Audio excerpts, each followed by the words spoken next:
एक दिन एक युवा शिष्य मेरे पास आया।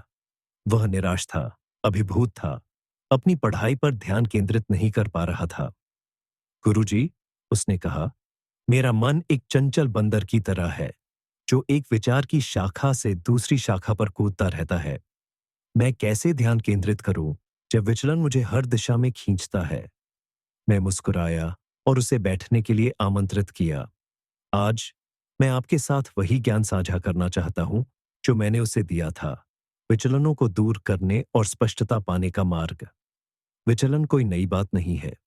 यह हमेशा से मानव जीवन का हिस्सा रहे हैं, लेकिन हमारे आधुनिक युग में यह और भी तेज और भी जोरदार हो गए हैं। सूचनाएं लगातार पिंग करती हैं, विचार भटकते हैं, स्क्रॉल करने, जांचने और भागने की लालसा और भी बढ़ जाती है। लेकिन मुझे आपसे यह पूछने दीजिए, यदि आप छेद वाले बर्तन में पानी डालें, तो क्या वह कभी भर पाएगा? चाहे आप कितना भी पानी डालें, वह बर्बाद हो जाएगा। और यही आपके ध्यान के साथ भी होता है। यदि आपका मन लीक से भरा हुआ है, तो आपकी ऊर्जा खत्म हो जाएगी और कुछ भी हासिल नहीं होगा। विचलनों को दूर करने का पहला कदम जागरूकता है। उस युवा शिष्य की तरह आपको यह पहचानना होगा कि आपका मन कब भटक गया है। इसे जबरदस्ती नहीं, बल्कि दया के साथ धीरे धीरे वापस लाएं। यही सचेतनता है, पूरी तरह से वर्तमान में होने का अभ्यास। यहाँ एक सरल अभ्यास है।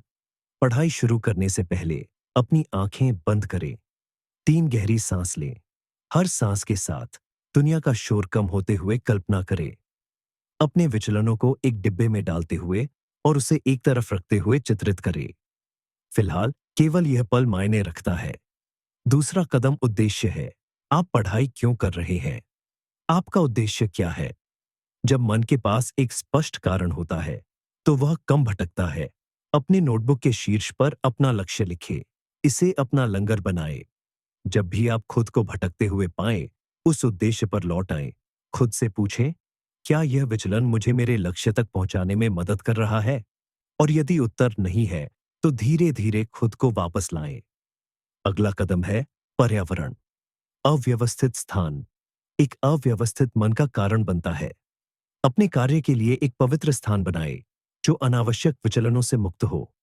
जैसे भिक्षु ध्यान के लिए एक शांत स्थान बनाते हैं, वैसे ही आपको ध्यान केंद्रित करने के लिए एक अभयारण्य बनाना चाहिए। केवल वही रखें जिसकी आपको आवश्यकता है। जो आवश्यकता नहीं है, उसे हटा दें। अंत में संतुलन की शक्ति को याद रखें। मन एक धनुष की डोरी की तरह है। यदि आप इसे बहुत कसकर खींचते हैं, तो यह टूट जाएगा। यदि यह बहुत ढीला है, तो यह अपना संगीत नहीं बजा पाएगा। ब्रेक लें, बाहर जाएं, ताज़ी हवा लें। विश्राम के ये क्षण विचलन नहीं है, ये आपके मन के लिए पोषण है।